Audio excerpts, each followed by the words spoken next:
One moment, folks. Just going to take 1 minute to share this out. Then we're going to get started. It's early Friday afternoon.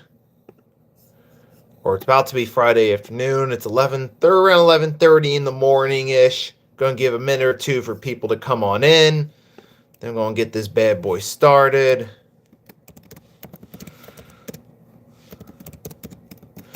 Whew, and as you can tell by my sweater, I'm still in a grouchy Philadelphia Eagles fan mood.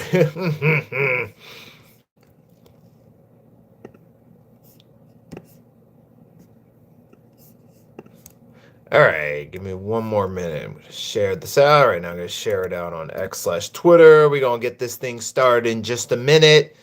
If you're just coming in, we're going to talk some Eagles football in just a minute. But first, before we get into that, I'm going to share this out first. We got little G Griffith stopping by. Longtime Eagles fan, ready to talk some Eagles football. So, in another minute or two, we're going to get this thing going.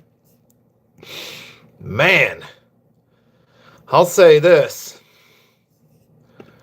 I don't know if any of you guys saw last night.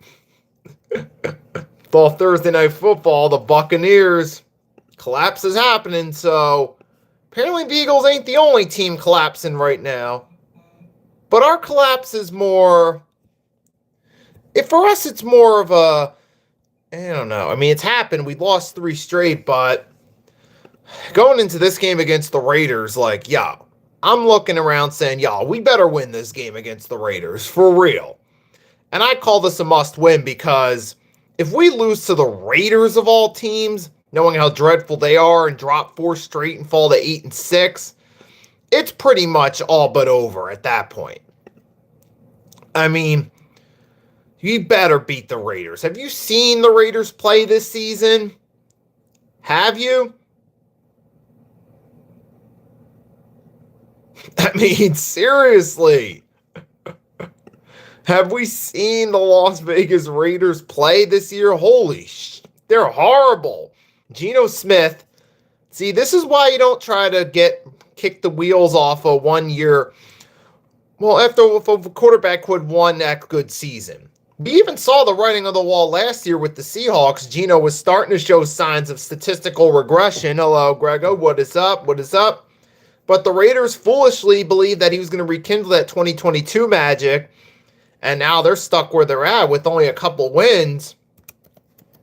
So you look at this matchup on paper, even with the Eagles' poor performances in recent weeks, come on, you got to find a way to win this game, right?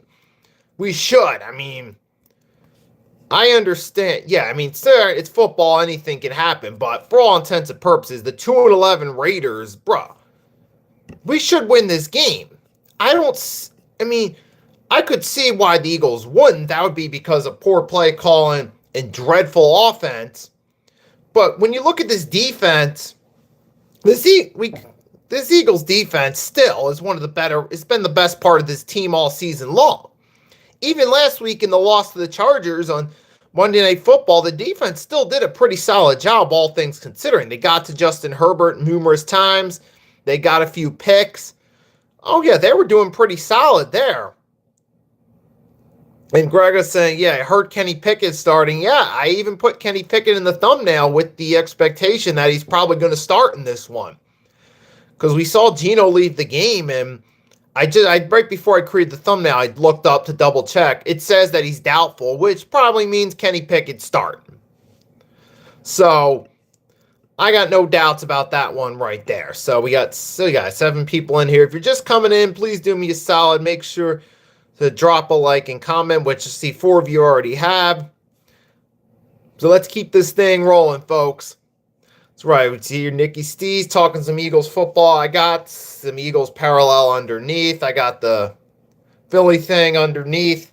I still got this sweater right here. That's right, folks. So still in that grouchy mood from Monday night. But as I was saying, the defense has actually been the best part of the team. Even we saw take a look, go back to the Atlanta game. Not the Atlanta game. Who was Detroit game? Detroit Lions, that was our defense mainly carrying the way for us. So that right there was a big. So we got some key help from our defense there. We also had we saw the defense there. We saw them against Kansas City, played a key role in week 2. So we know that this defense can step up. And against the Raiders, you look at their offense, for all intents and purposes, they should. I mean, this Raiders offense is just abysmal. I mean, you see Geno Smith all season. Now, I know this year you're going against one, Kenny Pickett. So Kenny Pickett, he does know us. He played with us last year. So I played a little bit. He started against the Cowboys in week 17 and practiced with us. But, I mean, he should be doing pretty solid. But, hey. It is what, but we're going to have to wait and see what happens, though. I mean, right now, I'm multitasking right now. I'm alternating between doing a fantasy league and doing fantasy league lineup and talking to you guys. So I'll be fully tentative in just 1 second. So as I was saying, yeah. But dude, the Raiders are just. You have Ashton Gentry's has showed some flashes of brilliance thus far this season, and he showed some promise. But the Raiders as a team have a long way to go. Whereas the Eagles, their defense, you've had Jalen Carter when he's playing dominant. Jordan Davis in shape has been one of the better parts of this defensive line. You've had, you still got Zach Bond, Jalen Hunt starting to break out into his own. Andrew Makuba showing some flashes of potential. So. Jalen Phillips when he's playing, he's been good at the pass rush. He helped us out against the Packers and then against the Lions. So we got a good defense. And we're still doing pretty good. But it's the offense that we got to worry about. Particularly, we saw Monday night, Jalen Hurts had the worst performance of his career. Even worse than the 2021 Tampa Bay game. Because this was just absolutely dreadful here. They was throwing. He threw 4 picks, had 5 total turnovers, including 2 in Eagles territory, which that's something I got to get off my chest. This game against the Raiders, that's got to stop. The Eagles got to stop turning the ball over in opposing teams' territory. Seriously. We did it against the Cowboys. Remember, it was 21-21. We had the fumble. Cowboys got the ball back. Then. After that, we got against the Bears when it was 10-9. Remember, we got the interception from Jalen Hunt. It looked like, okay, we actually going to have a shot at doing something. But then guess what? We had a fumble. And then last week, twice, first, early in the game, we moved down the field. We were about to score early. Interception by Hurts. Looked like we were going to get a fumble back, get a fresh set of downs, but then Hurts fumbled that. Then in overtime, it looked like we were moving potentially to score a touchdown. Hurts makes an awful throw. Game over. We got to fix that against the Raiders. We cannot get into opposing team's territory just to turn the ball over like we have at least minimum 1 time the past 3 games. Because that's what really killed us in some of these losses. So we got to get out of that habit of turning the ball over in opposing team's territory. And it starts Sunday against the Raiders. It's got to stop. And Arku's coming and saying you can blame Cool Cat. Okay, yeah, sure. I'm going to look at Kevin Patullo on this one. He's been the problem most of the season.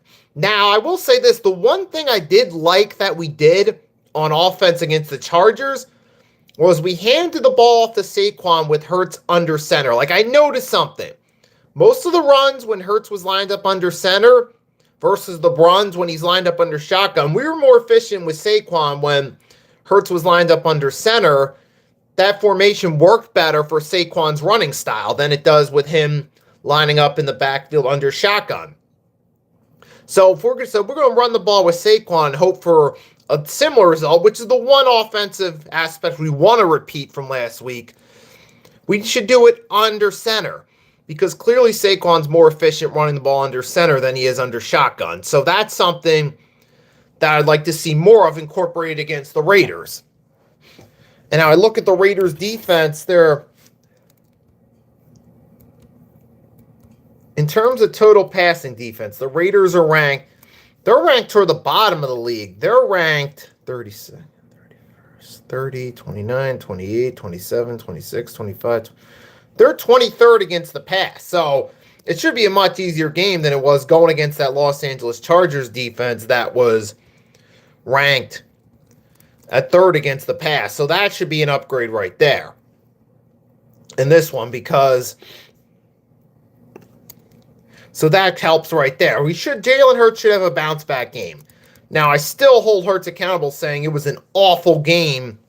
And it was an awful game by Hurts. Absolutely dreadful. But against the Raiders, where their passing defense is nowhere near as dominant as the Chargers, I'm going to take the Hurts to have a bounce back game and get his confidence back going after that dreadful performance in this game against the Raiders. So I'll take him to do that. But I look at the Raiders. Their offense is toward the bottom of the league. They only have 3,343 yards on the season. In this one, what else do they have? They have only a total of 196 total points. That's an NFL low, isn't it? Yeah. Raiders have 196 points. They're the lowest scoring offense. So I'm expecting the defense to just destroy the Raiders. Absolutely destroy them. That's what I'm expecting. And their defense is ranked pretty low, too. Give me 1 second.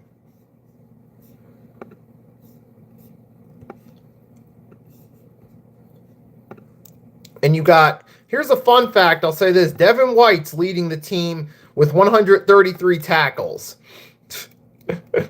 But that's crazy, ain't it? Oh, my gosh. I mean, and the Raiders, they're averaging about giving up 25 points per game.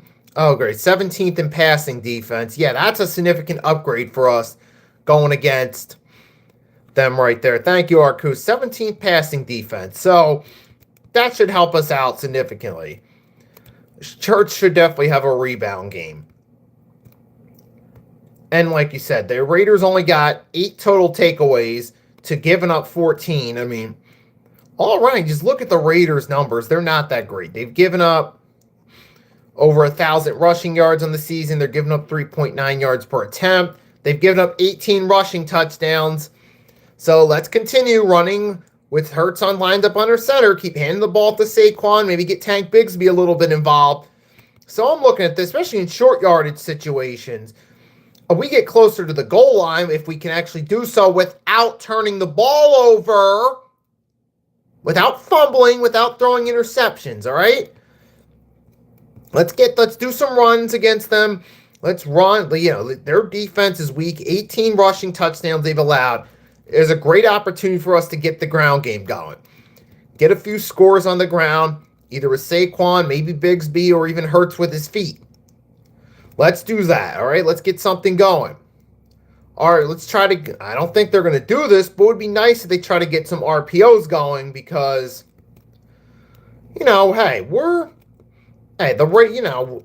like I said, are not that great of a defense, so RPOs could really help out, but we know that most likely Kevin Patullo and Nick Sirianni aren't going to design RPOs. They want Hurts to continue to be a pocket passer, even after the dreadful performance on Monday night. They're probably still going to want to do that. And I think, but to me, Monday night was justification that, hey, we shouldn't continue to do RP. We should try to lean more toward RPOs instead of trying to force Jalen Hurts to be a pocket passer when that's not who he is. But against this Raiders team, I mean, you know what probably the downside will be? They probably think the Raiders are such an easy team that this might be the one game they can get away with their poor play calling, with their, with trying to force Jalen Hurts to be a pocket passer. They might be able to get away with it in this one because going against the Raiders. So I wouldn't be surprised if the Eagles still try to stick with what they've been doing all season and it works better than it did before. But I look at this matchup and I'm really trying to think, who's a threat on the Raiders? I mean, Brock Bowers, maybe. I think Brock Bowers is easily the best thing the Raiders got going on the offense by a mile. So I could see Brock Bowers being a bit of a concern, but I don't know. I'm going to have to say, but even then, can you get the ball to him? Let's see. Geno Smith got sacked 49 times. The Raiders have given up a total of 50 sacks. Kenny Pickett only attempted 10 passes, and he got sacked in the limited time he's been playing. So I'm confident with this Eagles defensive line is going to get some pressure on Kenny Pickett. So that would minimize how efficient Brock Bowers could be. So I'm expecting the Eagles defensive line to just ball out and decimate the Raiders on this one. So if they can do it to the Chargers, then they can definitely do it to the Raiders for sure. So this should not be an issue. Getting some to Kenny Pickett should not be a problem in this one. Because, like I said, their offensive line is trash. And part of the reason Ashton Gentry's been solid, 665 yards, despite not having much going. But really, the Eagles, just bring the heat on the Raiders, and you should be able to get to them. That's pretty much the main thing. If you can get some heat on them, then by all means, hey, I'm cool with that. That should work. We should be fine in that case. And Gregor says he's got 31-17 for the final score. I mean, for me, I could see the Eagles in this one I'd probably go, say, 27-14 maybe in this one. I could see maybe the Raiders scoring in garbage time, maybe later. I could see the Eagles. I mean, they're probably going to try to force Jalen Hurts to play the same style they've been trying to force him to play all season. It'll go better than it did against the Chargers, being that we're playing against the Raiders, who have one of the worst pass defenses in the NFL. Not the worst, but they're 17th, so they're pretty much, if you put it this way, below average amongst NFL teams. So I'll say that we have a bet that they try to force Jalen Hurts to be a pocket passer like they've been. It goes better than last week. We minimize the turnovers. That helps us score 27 and really beat the Raiders that way. And now, the interesting thing is the Raiders are now likely coming in this with Kenny Pickett, who is not Geno Smith. The Raiders have been operating under Geno Smith. He's been playing poorly all season. But now Kenny Pickett, who is going to be coming in. And he was with the Eagles last year, so he practiced against their defense. He knows this defense a little bit better. So that could change the matchup a bit. But at the same time, if you can beat Kenny Pickett at the line, if you can force pressure on him, you can minimize his efficiency. Even if he makes a lot of quick releases to get the ball away from, to get the ball out quicker because he knows the defense is coming from, but that's going to force them to throw a lot of short passes. That's going to minimize the efficiency. And remember, when we played Kenny Pickett when he was in Pittsburgh his rookie season, we brought the heat on him. We were bringing pressure on Kenny Pickett, and that was right around Halloween. Remember, we got to him. We blew him out 35-13 in that game, and that was when Kenny Pickett was a rookie. You see, didn't we sack him a couple times in that one? I remember Hassan Reddick got a sack. Yeah, we got 6 sacks on Kenny Pickett then. Now, that was with a different defensive coordinator, of course, but the point is, we know from past experience, you get pressure on Kenny Pickett, we can make him fold. And I think that we could definitely do the same here as well. So get some pressure. So the point is, even with Kenny Pickett knowing this Eagles defense, practicing against it, if we can bring the heat, we can force him to make mistakes. We can sack him, and our defense can have a field day. I mean, Pickett's best chance to me is a bunch of quick releases, screens to Ashton Gentry, checkdowns to Brock Bowers. That's pretty much the best shot they have right here in this one. Speaking of that, I'm going to check the depth chart real quickly for the Raiders. Let's see. Got Geno's doubtful. You got Jamal Adams, the linebacker, questionable. You got Max Crosby's questionable going into this one with a knee injury. Well, that's the one factor that could make a difference in this game is Max Crosby because, well, you know, he's by a mile the best player.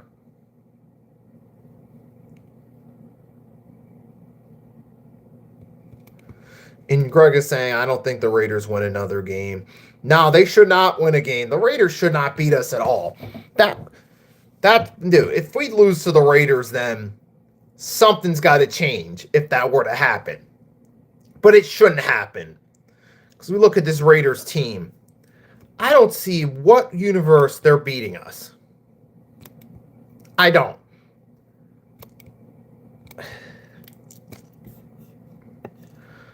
I mean, but yeah, we got to win this game, and we should win this game. I mean, even with our flaws this season, even with the 3 straight losses, we still got to 8 wins, all right? We're still 8-win team. We got there for a reason. We're not just this dreadful team, even though we've been playing poorly. I mean, they got us up by 11.5-point favorites in spite of that. So the point being is a lot of people are still having us as heavy favorites to win. Because you got the Raiders, they're 16th overall defense. They're decent against the run, but they're still average at best. We should still be able to run the ball efficiently. We should be able to. If you just run safe, you run with Saquon under center like we did last week against the Chargers. If like we did against the Giants in the rematch. If we can do that, we should be, Saquon can have a good game. And that's where I think, too, really has been the big factor is. I saw it all game long.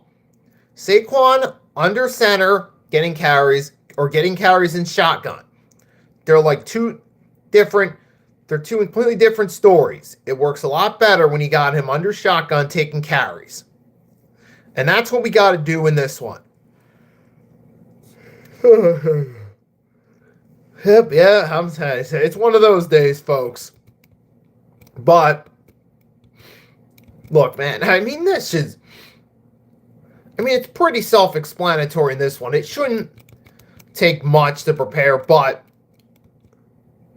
ultimately, at the end of the day, look, the Eagles still got to get it done. Like, don't be staying up late playing Fortnite or playing don't stay up playing on the PS5 all day long before the game.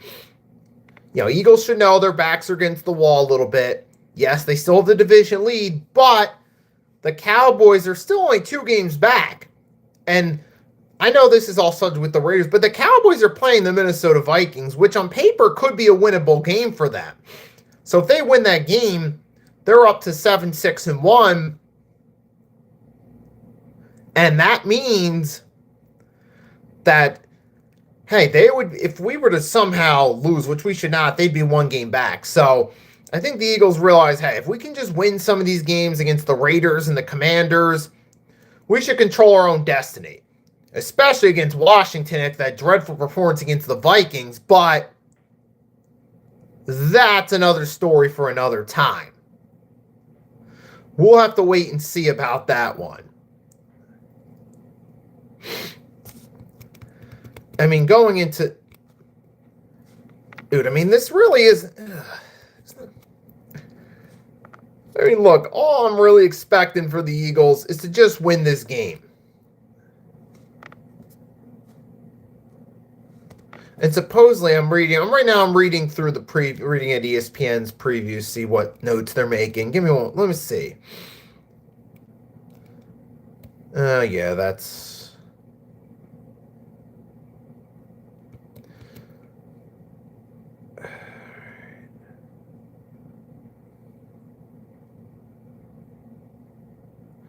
Oh, and here, Raiders, it says the Raiders have allowed at least 4 sacks and rushed for fewer than 75 yards in 5 straight games. Let me repeat that. Did you hear that, defense? Vic Fangio, Jalen Phillips, Jordan Davis, Zach Bond, did you hear that?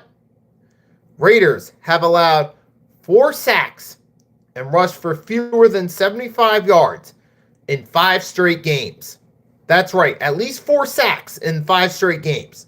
So that means Jordan Davis, Jalen Phillips, company. Let's bring the heat. And also, let's check the depth chart real quickly, see, because I know Jalen Carter was out on Monday. Jalen Carter's still questionable, and we still got a few hours. And the Browns had 10 sacks against them. Yep, and that's with Myles Garrett being the best player in that defense. So if the Cleveland Browns defense can get to him 10 times, then I'm confident this talent right here with guys like Jordan Davis, Jalen Phillips, Zach Bond can get to him as well. Even with Kenny Pickett being there. Look, if that offensive line can't do much of anything, then how efficient is Kenny Pickett really going to be? I mean, this is not like last year when he started for us against the Cowboys, who were depleted at that point in that Week 17 matchup last year. And then this year, but then, this time around, he'd be starting for the Raiders going against us. Nah, different story. He doesn't have the same offensive line that backed him up last year when he started against the Cowboys for us. He doesn't have Lane Johnson, Cam Jurgens and company with us. And speaking of Lane Johnson's questionable for this one too. So is Fred Johnson, and so is Landon Dickerson. So there are a few questions there on that one as well, as to whether or not more guys on the line are going to start. So that's an interesting question right there. So the biggest thing is you'd have to hold off Max Crosby, though. That's the biggest thing right there on the line, and the holding off Max Crosby. The defense, though, I'm fully confident in. We saw the Eagles do their thing without Jalen Carter, so whether he plays or not still remains to be determined, but I believe we should be able to do something here with Jalen Carter. And so I believe even with or without Jalen Carter, we can get to Kenny Pickett and we can destroy them. But our offensive line, let's see, Lane is questionable as of now, but we don't know. Landon Dickerson, we saw he was in and out of the game on Monday, so he's questionable. And then you got Fred Johnson's questionable as well. Yeah, he was a limited participant, Fred Johnson, with the ankle on Thursday, being yesterday. But let's see, Lane, it says, was non-participant through Wednesday's walkthrough. That's the last update we got on Lane. So I think Lane's not going to, probably unlikely with Lane. But Landon Dickerson, who knows? Let's see, Landon was a non-participant Thursday. I don't know. Landon might be Landon might be out. So that might, some of those injuries might be a big thing, though. Fred Johnson would look like the most likely based off the latest reports. But these are just the latest reports. We don't know. But don't be surprised, though, if we're missing a guy or two. So that could be the one thing to be concerned about.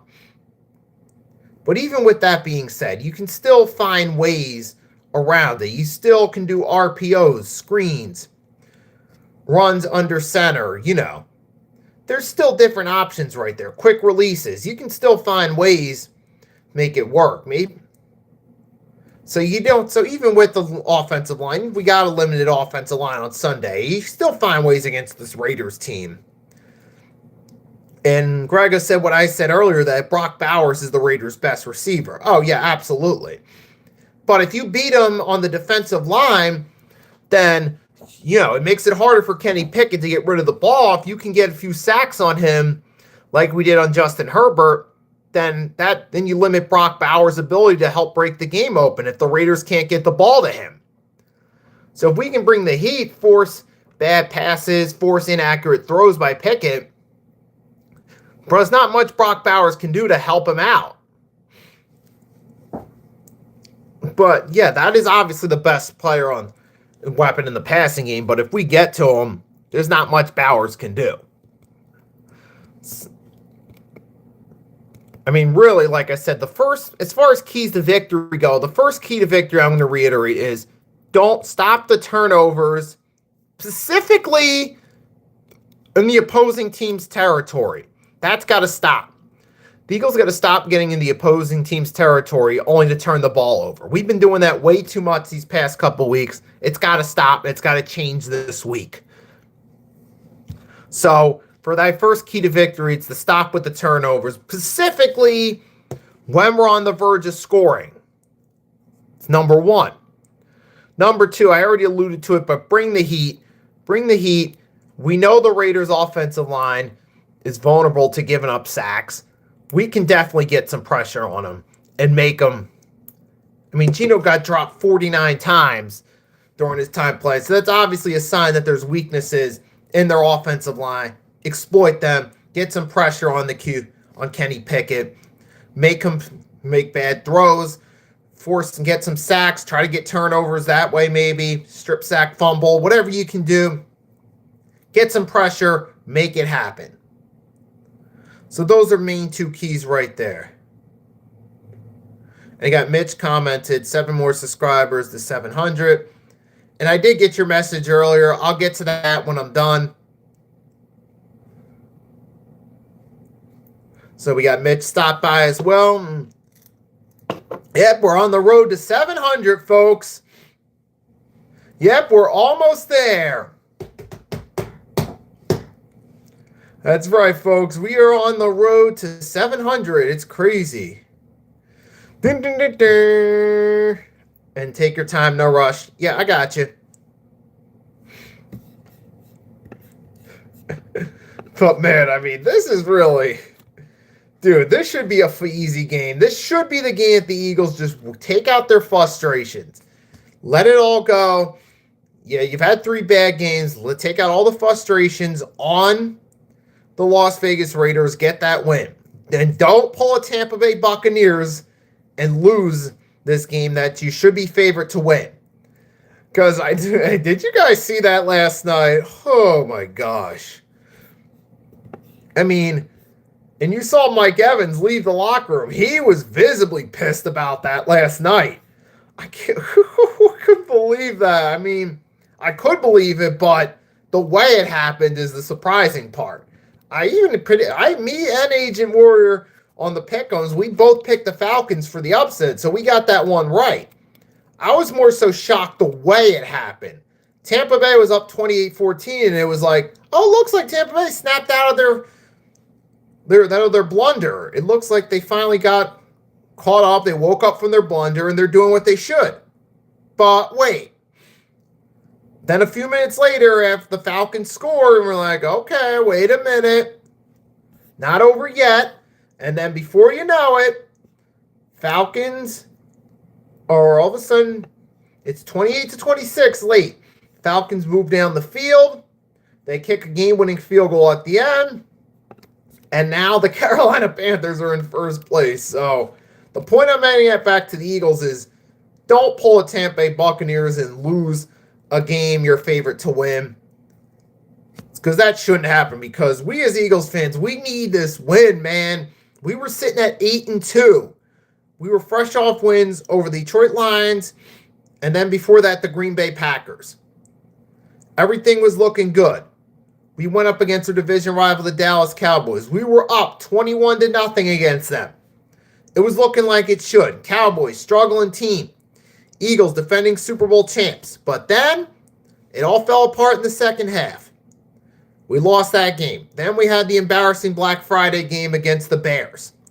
We had a week to get ready for the Chargers. We went to overtime, but we took an L. That's 3 straight losses, folks. Now we're at 8-5.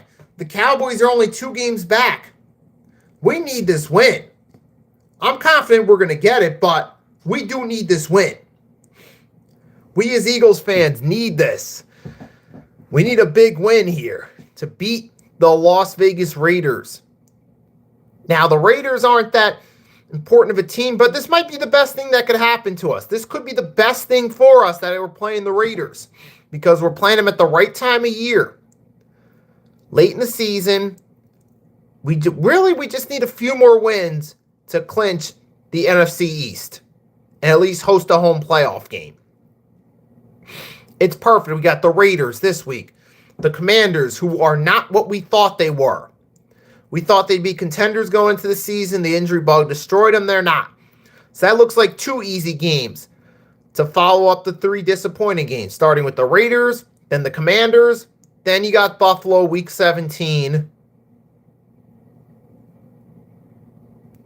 That could be a tough game. That's looking like the one game that's going to be toughest on this closing stretch for the season. But then after that, you close out Washington one more time. Now, but the thing is, my question is, though, with Washington, do we even play our starters in that game, or do we already have the division locked up and maybe we give Tanner McKee and Tank Bigsby playing time in that one? That ultimately depends on whether or not we get the division locked up. And that ultimately depends, if we win 2 straight games and the Cowboys take another L, that locks up the division right there. That would lock up the division because we'd get 9-10 wins if we win these next 2 as expected, entering week 17. If the Cowboys take a loss to the Chargers, which is most likely which is the team they're expected to lose to, that could pretty much lock up the NFC East. So really, at this point, we just win and control our own destiny. We got 3 out of 4 games that should be winnable games. This should be an easy stretch to close the season, minus the Buffalo Bills game. Guys, come on. We should be able to close this out, all right? Come on. It would be a crime. It would be a crime against the talent on this roster if we didn't. It'd be a crime against Super Bowl MVP Jalen Hurts, against Saquon Barkley, who came to Philly to win, and he did. It would be a crime against guys like Jalen Hunt, who were excited to join the Philadelphia Eagles. It'd be a crime against A.J. Brown, Devontae Smith, Dallas Goedert, and those guys. And you got Goddard, who's in the last year of his contract, mind. We don't know if he's going to be back next season or not. Does he return or does he move on? For this team to lose out and not even make the playoffs, it would be a crime against all those guys. It would be a crime against Lane Johnson, future Hall of Famer. It would be a crime against this Eagles fan base. And you get the point. It'd be against all the talented players on defense. And Vic Fangio for helping mold this defense. And being the best defensive coordinator we've had of the decade. Between Jim Schwartz, Jonathan Gannon, Sean Desai, Matt Patricia as the interim fill-in, and now Vic Fangio. Fangio's the best of that bunch.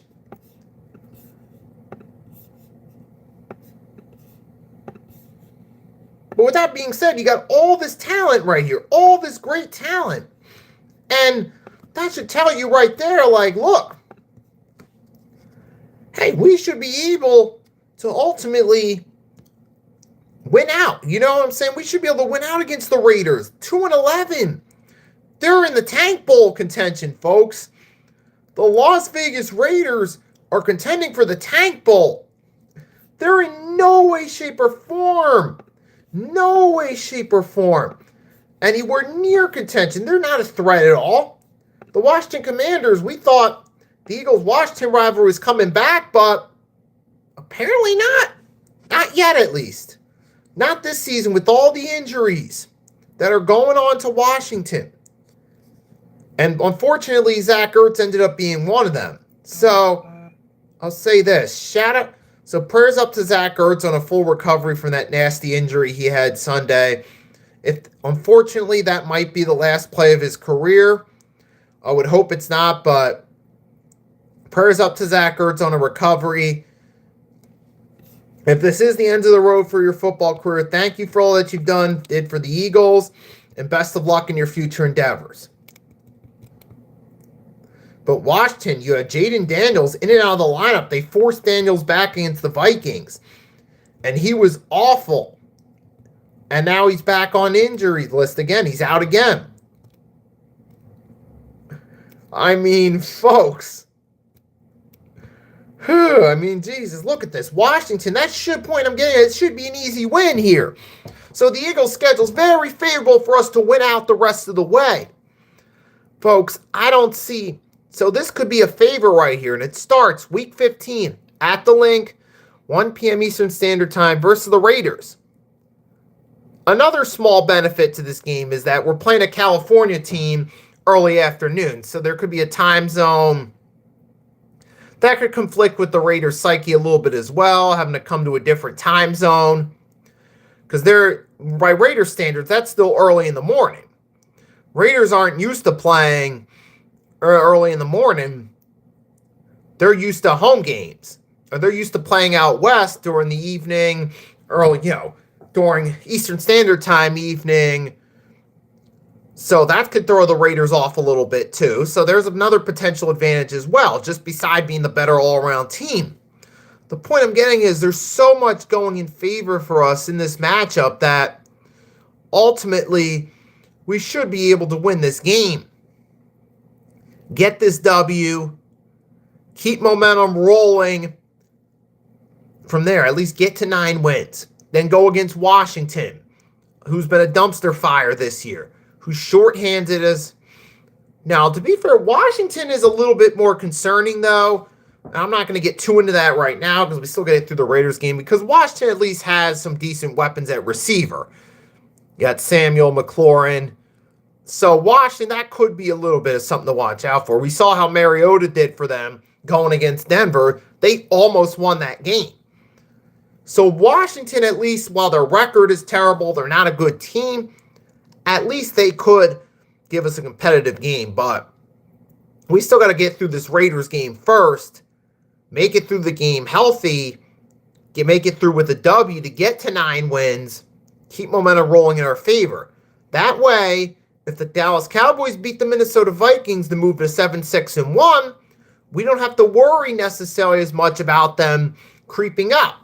Because if we're at 9 wins, they're at 7. We're still 2 games ahead of them. So there's also control of our destiny plays a factor in this game as well. So while this may not be the most intriguing game on the football schedule this week, it's important for the Eagles to keep momentum going, to try to keep their grip going on the NFC East lead. Because they have the momentum in their favor. We just got to close it out now. Because even with the 3 straight losses, the odds are still in the Philadelphia Eagles' favor. Let me check. So I'm going to Eagles NFC East odds. I'm going to see what are the Pacific odds right now.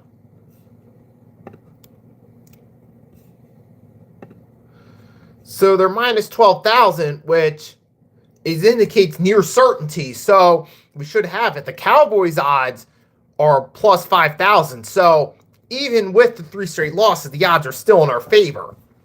Because the Dallas Cowboys, they could... Because the Eagles, like I said, the 2 Washington, the Raiders games. Now, the Cowboys, although the Cowboys do have 3 out of 4 games that are winnable on their schedule. They got the Vikings coming up. Then they got the Chargers the Sunday before Christmas. And then on Christmas Day, they play Washington. And then January 4th against the Giants. So the Cowboys could still win some of their games, which is, I think the Eagles should...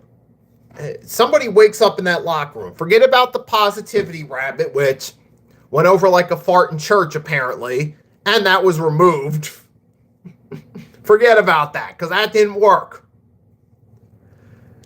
Now I think it's time to wake up and realize, all right, we need to actually put in the work to get it done.